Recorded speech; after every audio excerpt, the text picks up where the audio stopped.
Gentlemen, first of all, there is one word I gotta say. Thanks to Lorianne that keeps this place going. She is fantastic. And I don't know what would happen. What would happen with this chapel if it wasn't for her?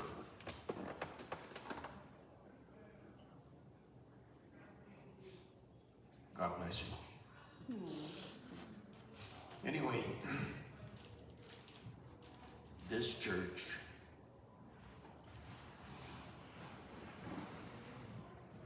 during the Indian Spanish Revolution, Spanish came up here.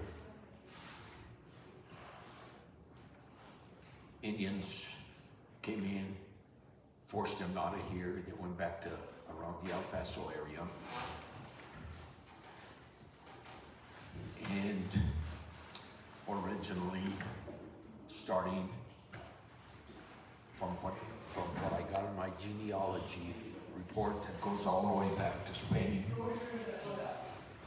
the Ortizes were given a coat of arms in Spain to the Ortizes by Ferdinand and Isabel. And the Ortizes, when they came around, they settled more or less around the Chile, Argentina area. And from there was a Nicholas the First, Nicholas the Second, which was the son of the first. And there was a Nicholas the Third. Nicholas the Third died in a fight with the Indians. His son, Don Jose Antonio Ortiz, is on the altar screen right there. 1798 is when he had the Indians come back and build this all over again as they came back from. And he became mayor of Santa Fe and the wealthiest in New Mexico, according to my genealogy. And wow, I don't know where the money went because I don't have it. I don't have any. Anyway, I guess he was so faithful that he had this rebuilt. The cathedral, he paid to have it rebuilt, believe me. In that side chapel at the cathedral, which is to St. Joseph. Why would it be to St. Joseph?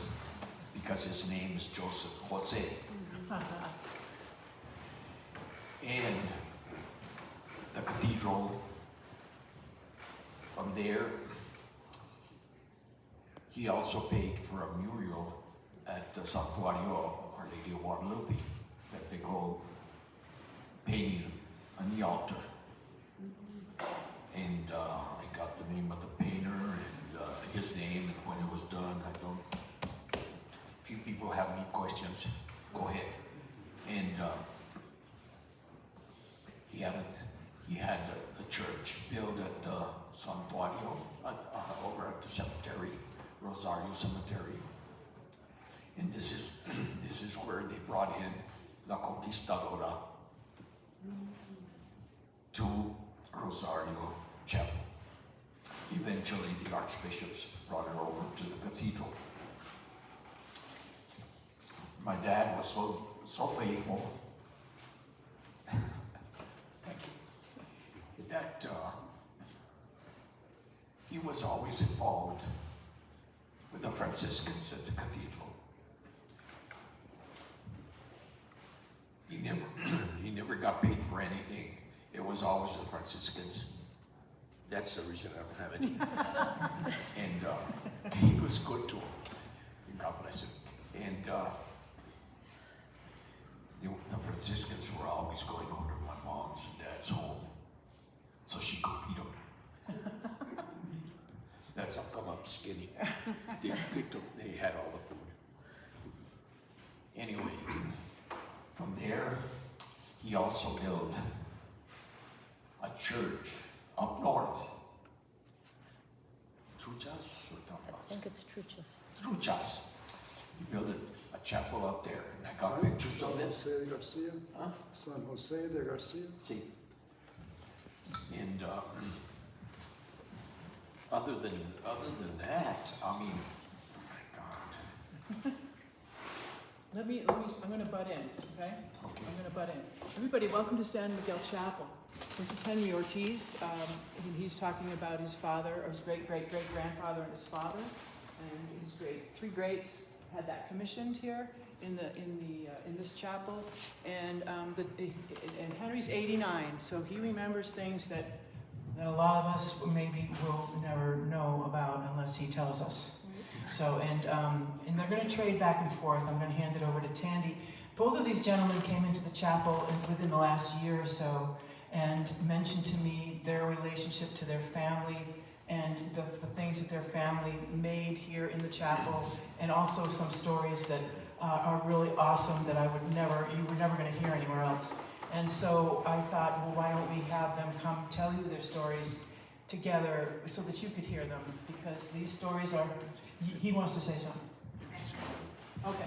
What's No the worries. story, and then I'll turn it completely Well, over no, to we're you. going to trade back and forth, so go ahead, tell your thing. Okay.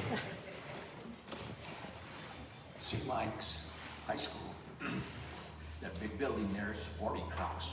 That's how many students used to come to St. Mike's. How many? Oh my God, I don't know how many. I tell you what, there's a 3-story building there, and it was all borders.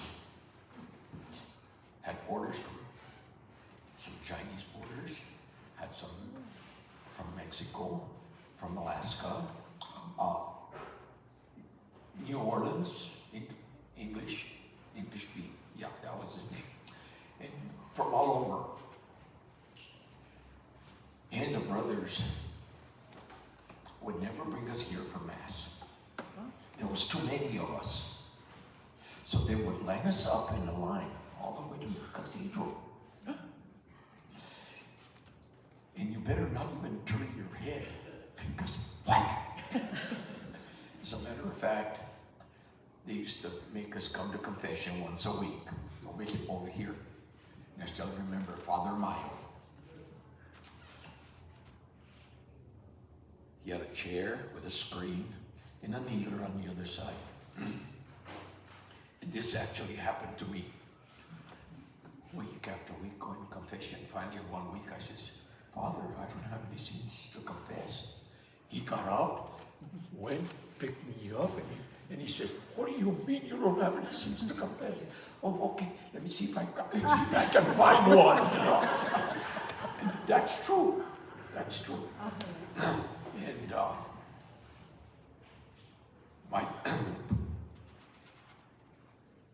the brothers were so strict that they would actually force you to learn.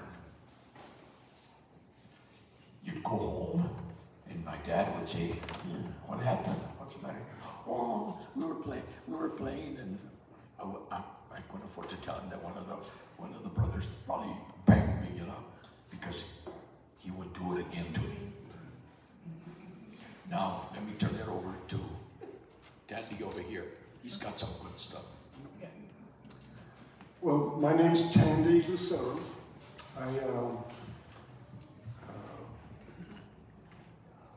My story isn't as elaborate as my friend here, but I wandered into the, well, I've known about a certain thing about this church for all my life, that I wandered in this last year, and I started examining some of the pews here, walking around, and I stood in the front here, And as I look at the pews, I realize, I flashed back to my youth.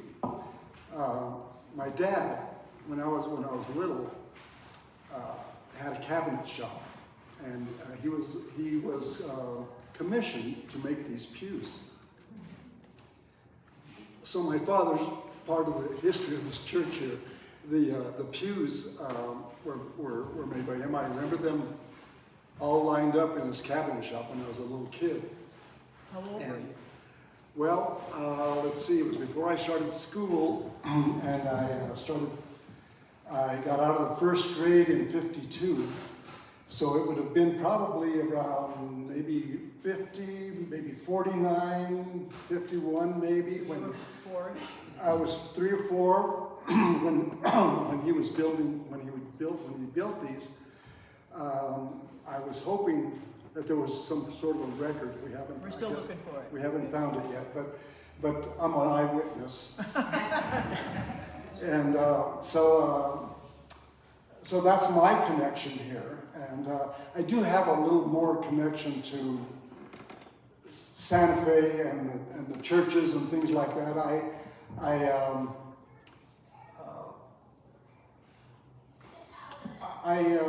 As I worked over the years, I always had a desire to let my creative side go. So I waited until I retired, until the end of my working life, which was about 10 years ago, and I started doing my drawing and letting my creative side flow.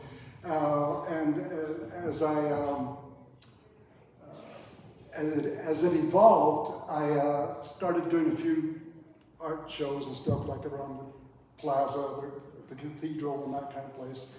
And my art kind of started to take off, and I started doing greeting cards and that type of thing. And Yeah. So he came in. I want you to tell you what business you had.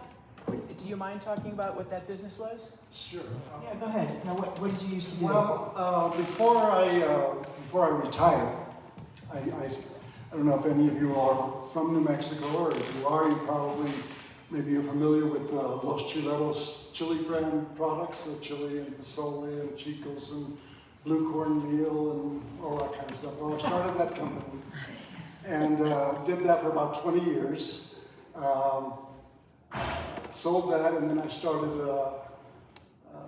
distributing for other small New Mexico companies, like myself, and things like the New Mexico Pinon Coffee and 505 Salsa, all New Mexico companies. So I have a lot of New Mexico background in me. Oh, I guess there is another thing. I don't know if you're all familiar with the Doña Tulas. Yes. Well, she's my great-great-grandmother. Can you tell a story about her and who she is for people who don't know? Well, she was famous in New Mexico. She probably is the most famous woman in New Mexico. There's been a lot of books written about her. Well, she started a gambling hall here in Santa Fe, What year was that, kind of? that would have been about 1840-ish, maybe, perhaps, something like that.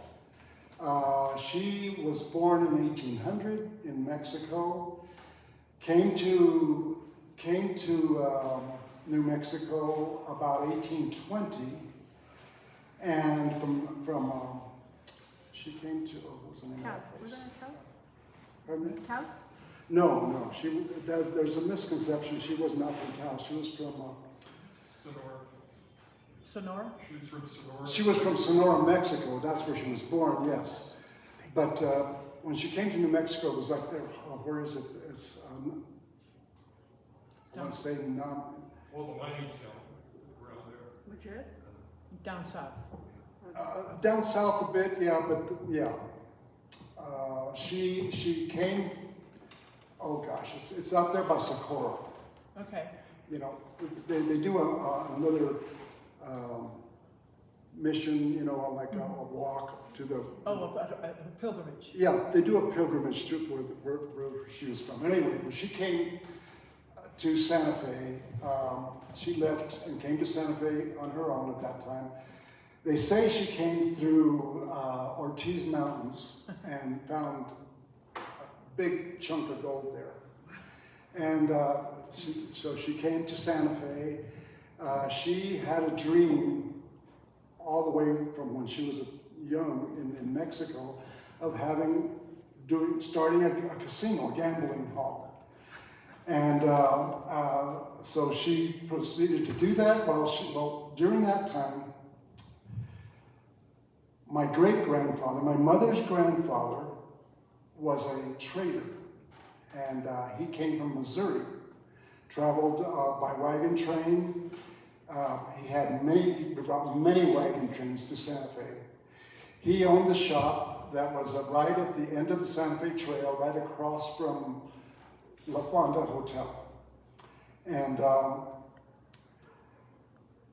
so he would bring in his wagon trains. They would come into at that time, the plaza was a gathering place where they would bring in the wagon trains full of merchandise from wherever they came from. You know, of course he came from Missouri, but I guess that is where all the wagons came from. That is where they were coming from, and the Santa Fe Trail. And so he had a shop right there. He sold his shop to the Seligman brothers.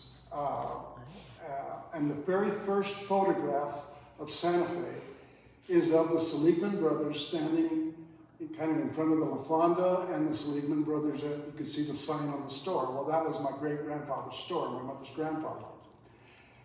She never knew. She didn't know that. She didn't tell me that. That was something I researched after I started drawing, and it was on one of my drawings, and I was researching everything that was in the drawing. It takes me forever to do a drawing, so I had a lot of time to research. He ended up marrying Doña Tula's daughter, one of her adopted daughters. Now, is this the story? This is my connection to Doña Tula's. But yes. there was a story about her. There was a story about Doña Tula's daughter was in the hotel room in that building upstairs. I heard that. Oh, that story. Yeah, tell them that one. Well, okay, that's a story. Well, the story goes, Doña Tula's, her real name is Maria Barceló Gertrudis. Maria Gertrudis Barceló. That's her name. But she went by the name of Doña Tula's. Everybody knew her as Doña Tula's. If you want to look at it, I would suggest you want to get some good reading. Google it. There's many books written about her. She was a gambling lady. She had a Bordeaux.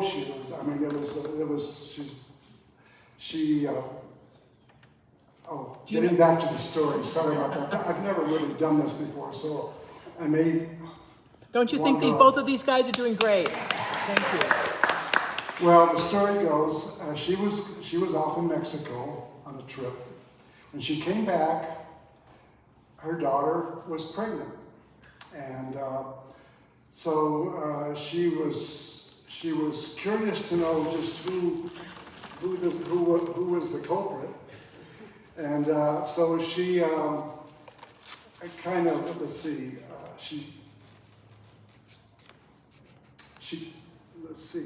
Did she follow them, or she had someone follow them, or? No, she caught them in the room, and at the window. She came to the room at the window and found them literally with a shotgun, with a gun, and she said, "You guys are going to get married."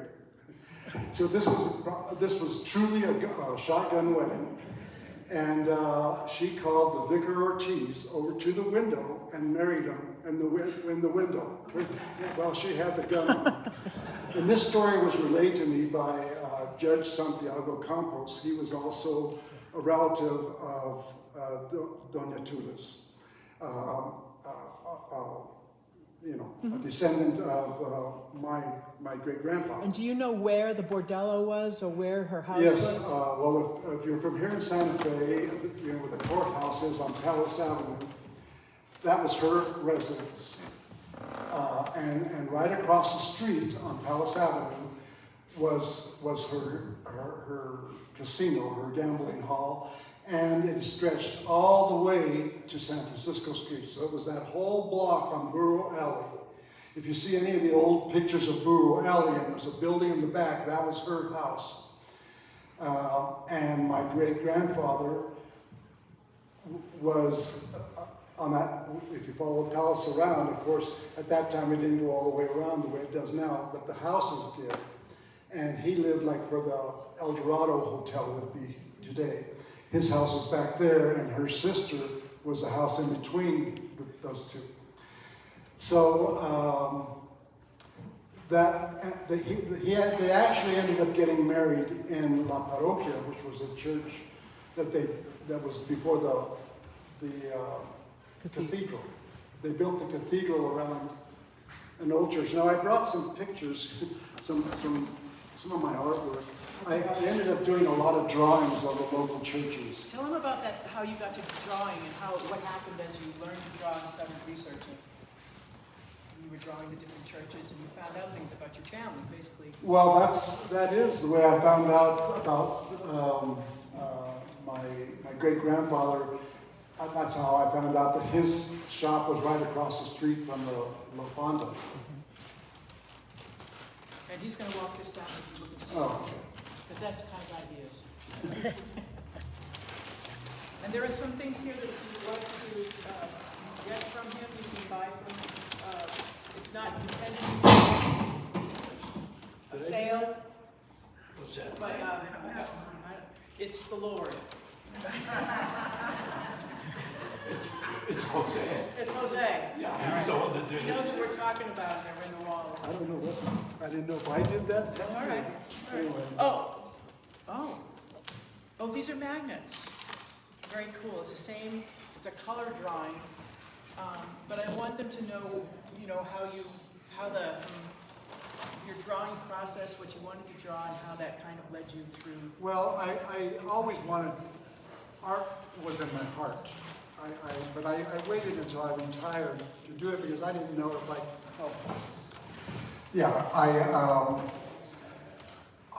I always wanted to draw. That was my passion. It was what I wanted to do all my life. But I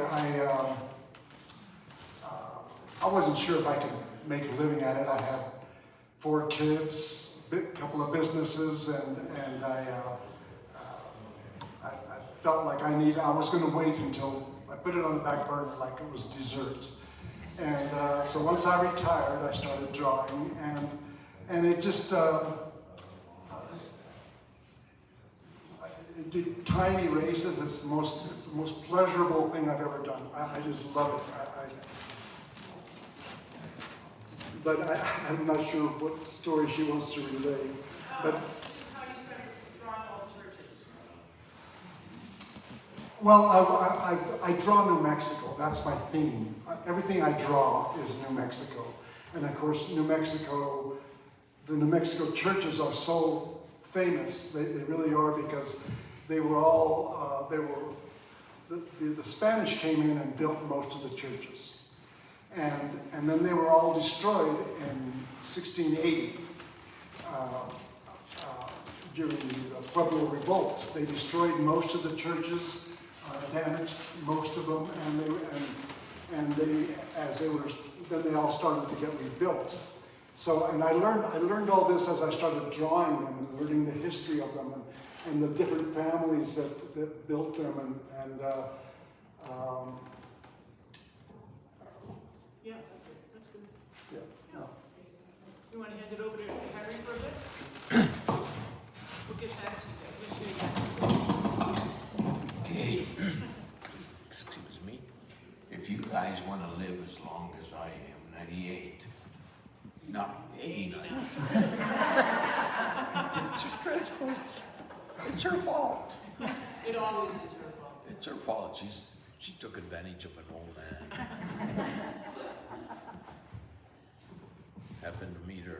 working for the railroad. Okay, put it closer to your mouth. Happened to meet her, yeah, working with the railroad. And, oh my God, going back to New York all for 30 years. And anyway, if you people want to live as long as I do, make sure you have fun. Really, enjoy life. Because to be sad, you're not going to get any place. I'm serious. That's my whole family are all in their 90s. One died at 100. And wow, thank God that we were all, just one of them passed away. And I call him cabron. Now, in Spanish, a lot of the Spanish people think that's a cuss word. Cabron is not a cuss word. It means goat. Cabron is goat. So I call my brother goat. Cabron. In other words, we're supposed to meet in the outskirts of heaven so we can go celebrate and have our fun. But I never really got involved too much because I was always on the road with the railroad. And a good story is, like my dad, the church, the school, he was always there for him all the time. He was in charge to the processions for La Conquistadora from the Rosario to the cathedral. And as a kid, I remember he would have us put some wood, not firewood, Luminarias. huh? Luminarias? Luminarias. In other words, you put pieces of wood, like one on top of the other. And then, just before the procession, we would put them on fire. And I still remember as a kid that we used to, and, but I tell you what, we had no choice. Because my dad. And Where were they? What was the route then? the route was from the cathedral down Palace. So not Guadalupe? Yeah, down to Guadalupe, and down Guadalupe over to the cathedral. I mean to the Rosario Chapel. And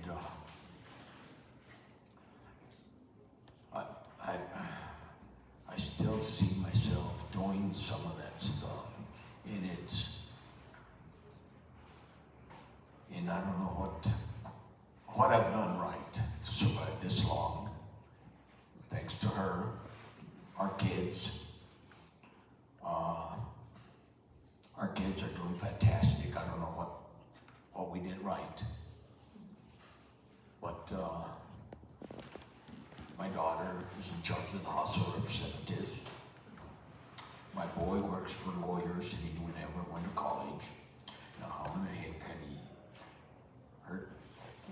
this is our second marriage. Her daughters are fantastic. They work for the University of New Mexico, and the other one is a nurse in Phoenix. What about the painting that was damaged? Yes. Thank you. Thank you. I forgot about that. That's all right. You're getting there. Did you get any binoculars? Did you see the videos I sent you? The close-up videos? No, I Okay. didn't get that. Tell him about it. What I did was, he's going to tell you about what he remembers about one of these two paintings, and we couldn't find what he was looking for.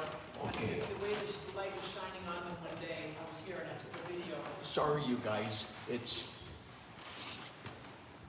memory. She helps me, and she does too. Anyway, I remember having those pictures there on the wall. There was one over here on this side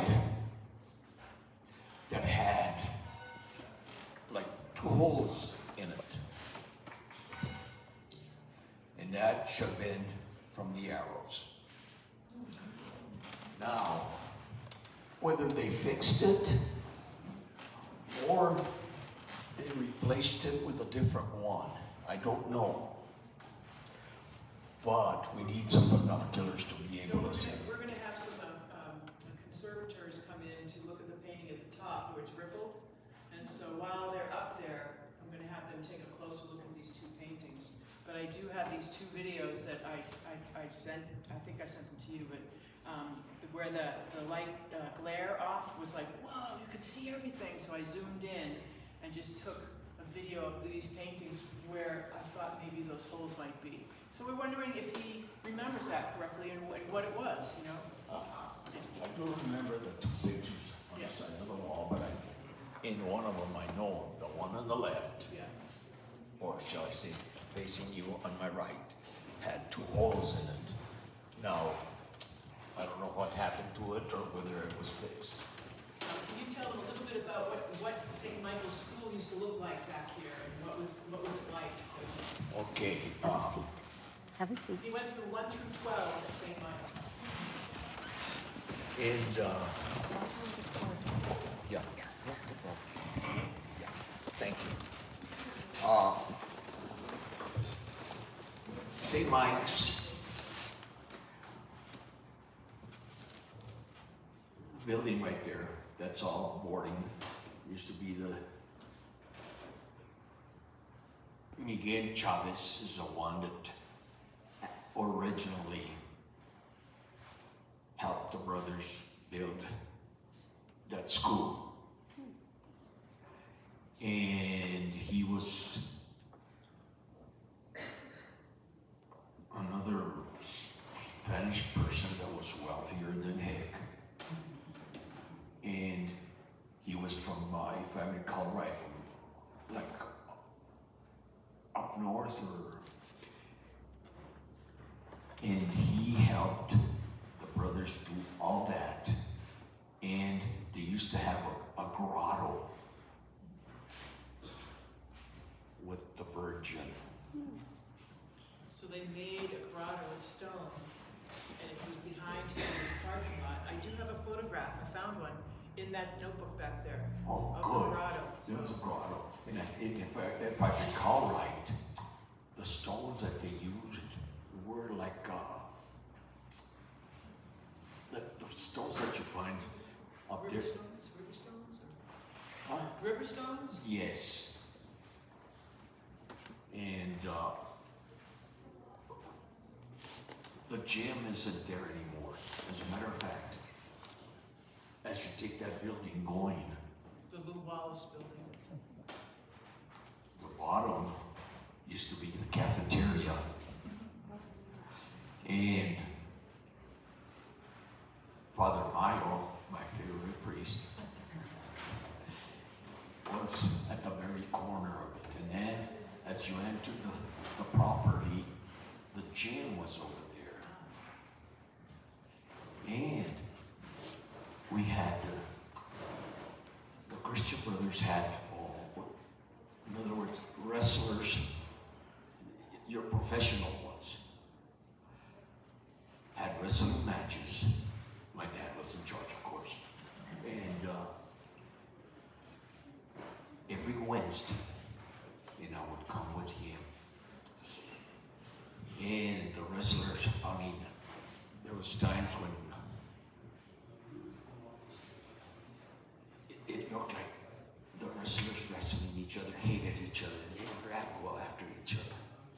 There was, as a matter of fact, one time there was a state police guy that thought that they were really taking it out on each other. He got into the gym, into the ring. And the two wrestlers got him and they started showing him what going next. The poor guy. And my dad, after collecting, he would go downstairs to the dressing rooms. And I'd go with him. And believe me, there used to be, I don't know whether you persons remember or ever heard of Primo Carnera. He was a boxer. He was so big. I mean, one finger was probably as big as my hand, you know? Anyway, boxing, he gave it up because he killed a kid. Boxing, he was that strong. He gave up boxing and he went into wrestling. And I got to meet him. Oh my God, fantastic stories from yesteryear, which you don't hear, you don't have them now. And it's nice if people would actually read and look for some of the stories, and you would love them. And I don't know, my memory, my family was great. Wife's family was great.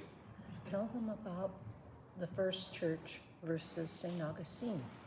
Oh yes, thank you. See, I told you, she's the one that keeps me alive.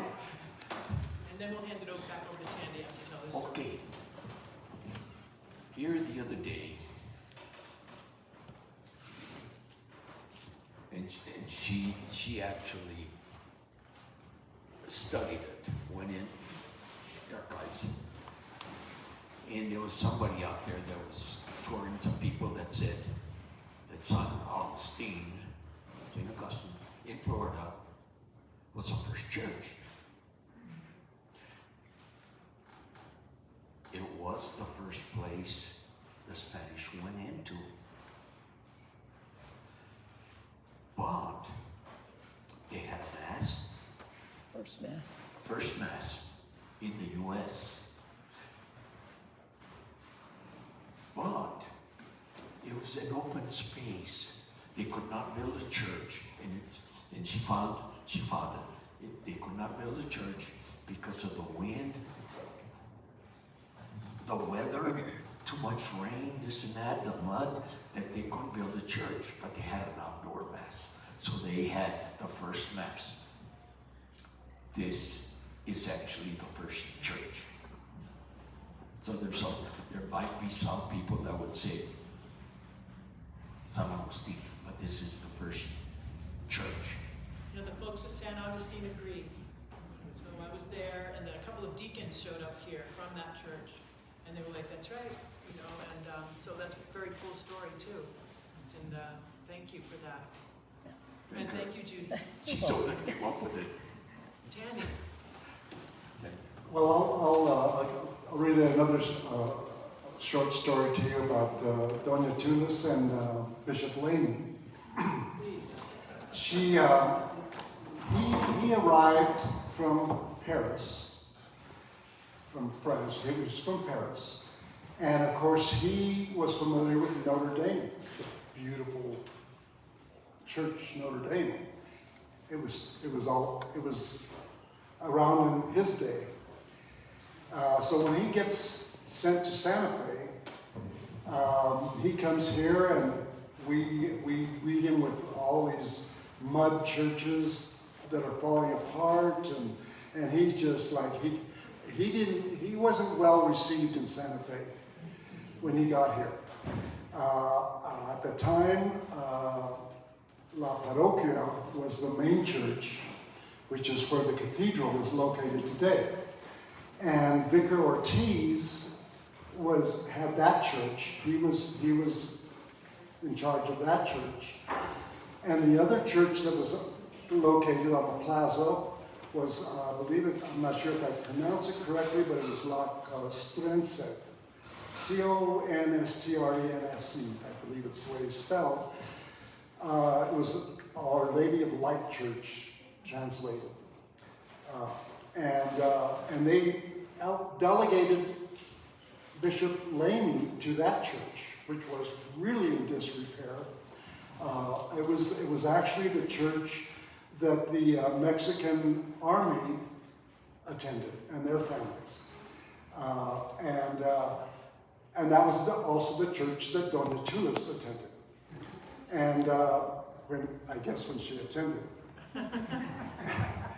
And sorry, I didn't mean to. She was on her deathbed pretty much when Bishop Lamy was arriving into Santa Fe. And she had already arranged with Vicar Ortiz, her buddy, that she wanted to be buried at the, I'm thinking she wanted to be buried at Our Lady of Light Church, because that was the church she attended. And she had and so when Lamy came in, she met with him, and she donated $1,000, which at that time would be like 100,000 or whatever today, or 1 million or whatever. But so that he would fulfill that promise that she could be buried there.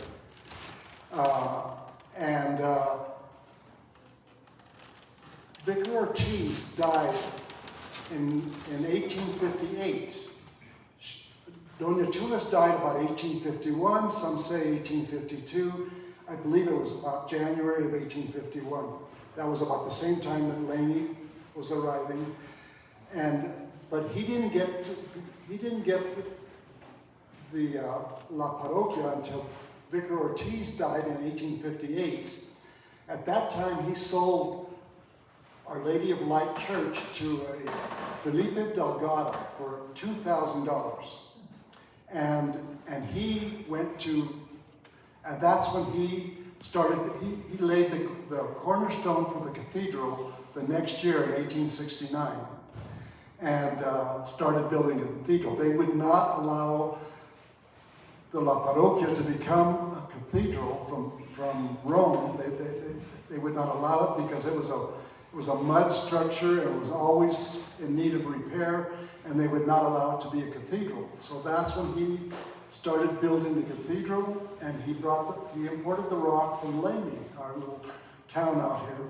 If you go out there, you can see the quarry of stone out there. It's the same stone that the cathedral is built out of. And that's another little story that I wanted to say. Oh, okay. Getting back to Doña Tulis. She had arranged to be buried. Well, she, I understand, is the last person that was buried under the cathedral. So, I'm not even sure if Lamy was buried there. He may be buried out at Bishop's Lodge. Bishop's Lodge. I'm thinking that's where he might be buried. Because I hear, He's in the vault in the cathedral. He's involved in the cathedral. oh, he is in the cathedral. I wasn't sure, because I've read that Doña Tulis was the last one to be buried there, but I always thought that he must have been the last one. But then I thought, well, he might have been out at the Bishop's Lodge. Now, She was the last one in the old. She was the last one in the old building. in the In the old, in the La Parroquia. Oh, okay. Wow, thank you. Does anybody have anything to add to these stories? Do you have anything you want to add? Well, as the story goes, he was out of town when she died. He rushed back for the funeral. So he could collect the fee. and you have to understand that he was really short of cash at that time. Oh, yeah. So that was a big deal for him to collect that. But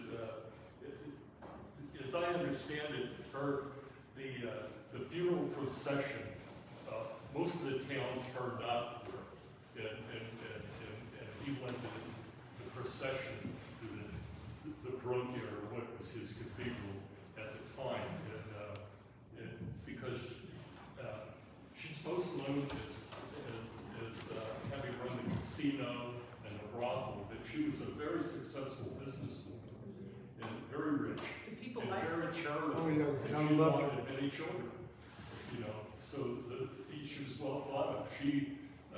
They showed her in the East as being a hag with the cigarette dangling. But supposedly she was a very nice looking woman, dressed very fashionably, and associated with the higher society in Santa Fe. So it was the Eastern publications that made her into this horrible, hang of a person. The Puritan publications back then. But she did have a casino, and most people believe there's a brothel attached to it.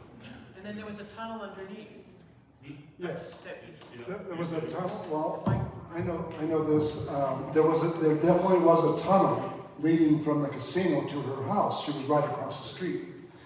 And my grandfather, my mother's grandfather, my great-grandfather, James Madison Giddings was his name, if anybody would like to Google him. He's got quite a story. He was the very first resident of Santa Rosa. When he sold his business to the Seligman brothers, he took off with Doña Tula's daughter, of course that was his wife, and the daughter that was born to them, which Doña Tulis also adopted and was her favorite child. I mean, she got pretty much most of the wealth. And he took off and to Puerto de Luna. He was the very first resident of Puerto de Luna. In the very first census taken in 1855, he's the only person with any property. All the other residents were his workers. And it wasn't until 5 years later that Santa Rosa started. So he was really the first resident in that area, and that was what when he took off from here, that's where he went. And I guess he just followed the Pecos River. That would have been the only thing I can imagine for him to get to Puerto de Luna from Santa Fe. And what was the tunnel for? the tunnel was to shovel all the money that they got every night from the casino to the house. That's what that tunnel was for. I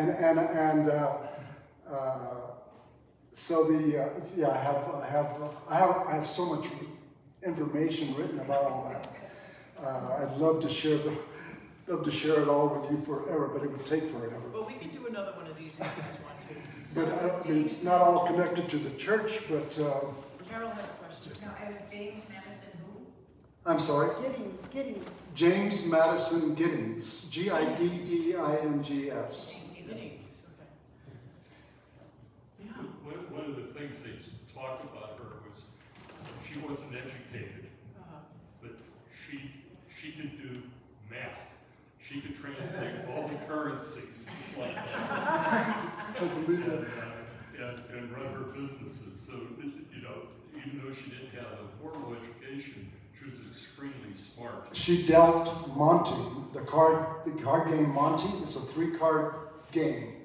And I guess it's like, you pick the queen or whatever it was. It was like you switch the cards around and it was like, but she was a master at it. She took everybody's money. You mean like the pea under the cup? Like Yeah, kind of that. But it was called, the game was called Monte, M-O-N-T-E. Wow. And that was the game she dealt, and she was a master at it. Okay. Yeah. And of course, there's so many stories. They were sending the pay for the soldiers out here by wagon train. Got robbed, and she ended up lending the U.S. government money to pay the troops. And they say that what was the Armijo, Governor Armijo, the governor? Yeah, he was. I guess she was his mistress. And then when he died, she ended up marrying somebody else. But, there's so many stories. If you'll Google Doña Tula's, James Madison Giddings, you'll find a trove of stories, books that are written, and you'll find there's just so much written about them. Henry, do you have something to say? No, I would just agree with you. There's a book called The Wind Leaves No Shadow. Yeah. It's a novel, and it's about Doña Tula's, and it's available at the library here. But I read it when I first got here, 30 years ago. But I just thought this would be cool for people to be able to hear these stories. And I'd like to speak with you, sir, after That this. was her house. I'll talk with you later, yeah? I just Across want the to meet street. you after this, yeah. That was the casino. Tandy. I had heard, because I actually got the pleasure of working in both of those buildings, government buildings, and there's all kinds of stories about it. hauntings and stuff. But Yes. we were told, because we did some stuff, we did a Halloween thing, it became very famous. We did the whole Doña Tulas thing. But they had stated that the story was when she became Governor Armijo's mistress, it was because she was selling, before she became famous, was selling soaps around the plaza and came across the governor and his wife, and the wife was not very nice to her. So in order to get back to him, she started having a fling. Oh, really? I didn't That's read what that I story. heard. That's a good one. Are there hauntings in those buildings? Oh, yeah. And have you experienced them?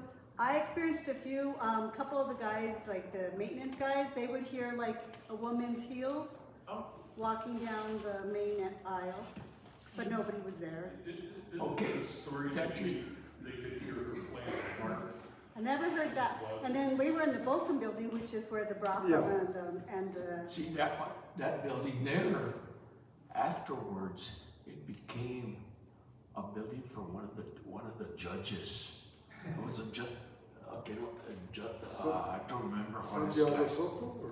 There was a judge that used to have his, secret the place. court there, you know? well, You do- before us, it was US Marshals or the fire inspection. And then the one that owns it is Dickie Montoya. Yes.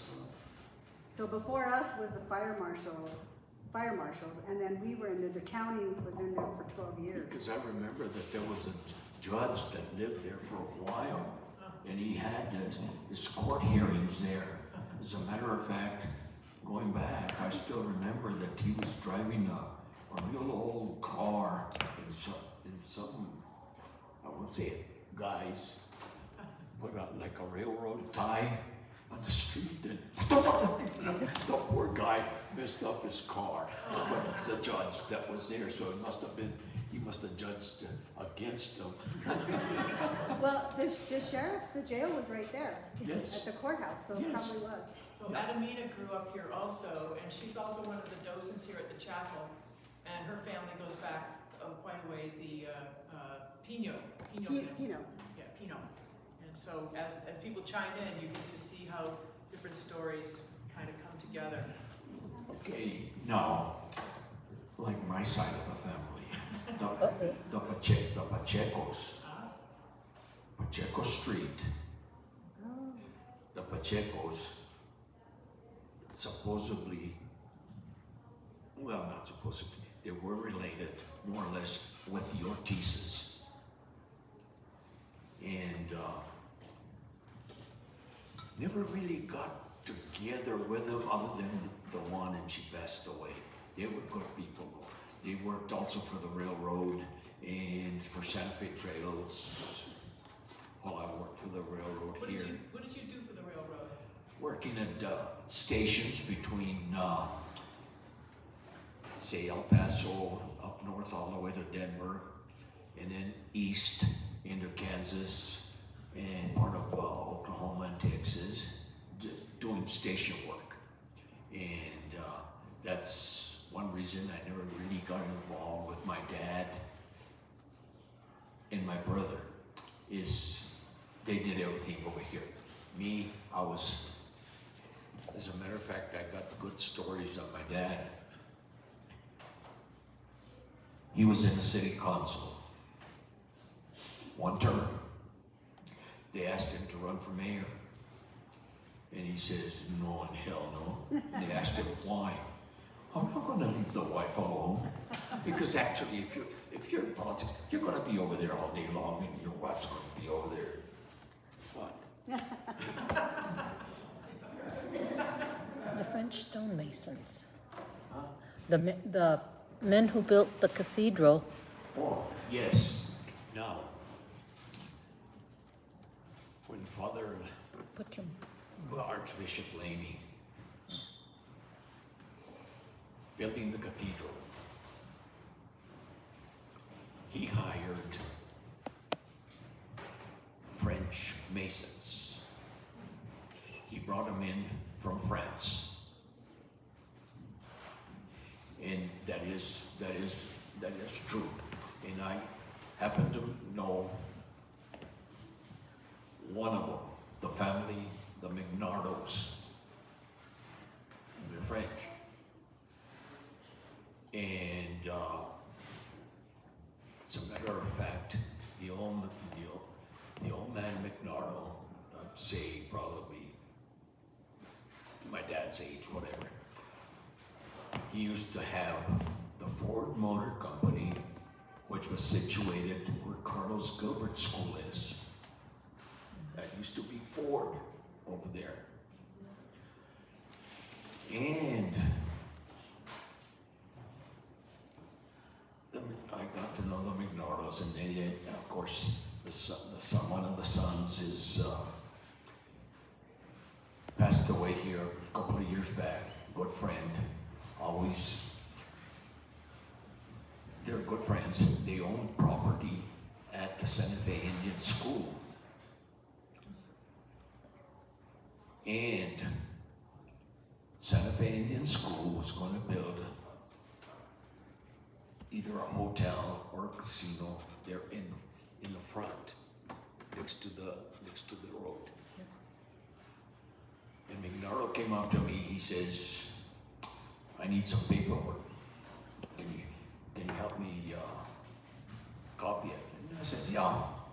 And it's that he donated it to the Indians for school.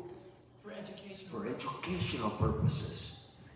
And when they were going to build, he went over, showed him the paper, that if you build anything else other than for school purposes, the property comes back to me.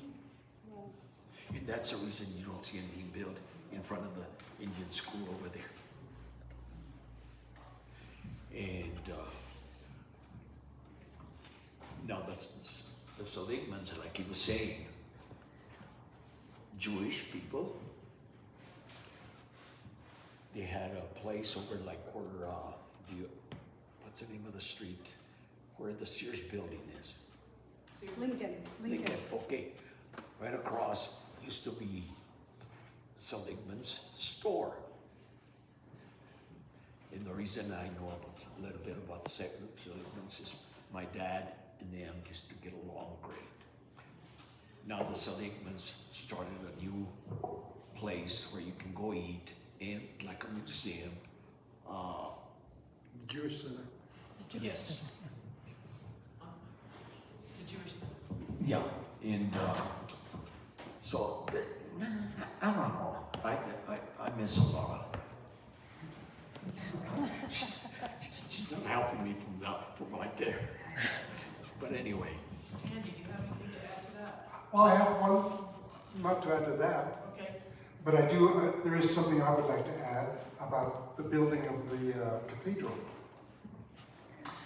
I kind of mentioned that he wanted to make it a cathedral, but it took 18 years to build that cathedral.